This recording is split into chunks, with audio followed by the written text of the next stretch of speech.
सादा सादा टीका लगा हूँ गुरु माथमा, तोर चंदन के सादा सादा टीका लगा हूँ बाबा माथमा। मोला पार ते लगा बे गुरु बाधामा, मोला पार ते लगा बे गुरु बाधामा।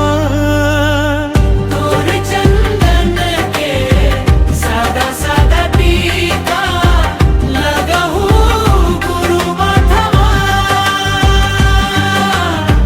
तोर चंदन के सादा सादा टीका लगा हूँ बाबा माथमा।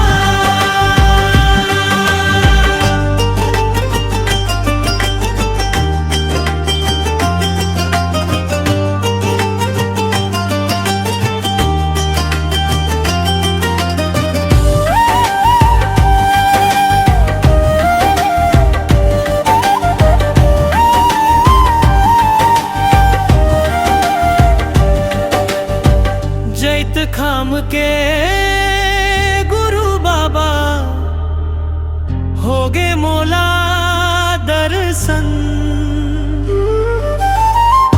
का बताब गुरु बाबा होगे मन प्रसन्न।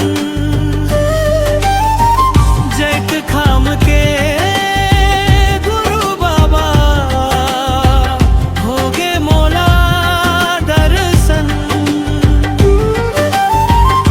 का बताब गुरु बाबा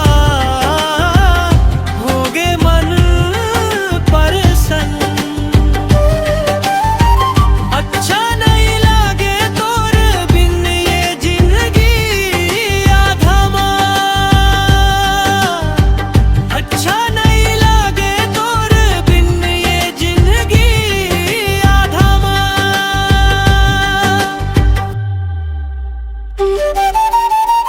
तोर चंदन के सादा सादा टीका लगा हूँ गुरु माथमा,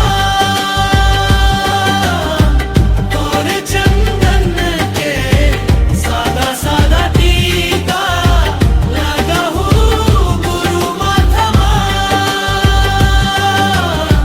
तोर चंदन के सादा सादा टीका लगा हूँ गुरु माथमा। मन मोर मोहाए सत के गाथमा। वीडियो को लाइक शेयर कमेंट और चैनल को सब्सक्राइब जरूर करें।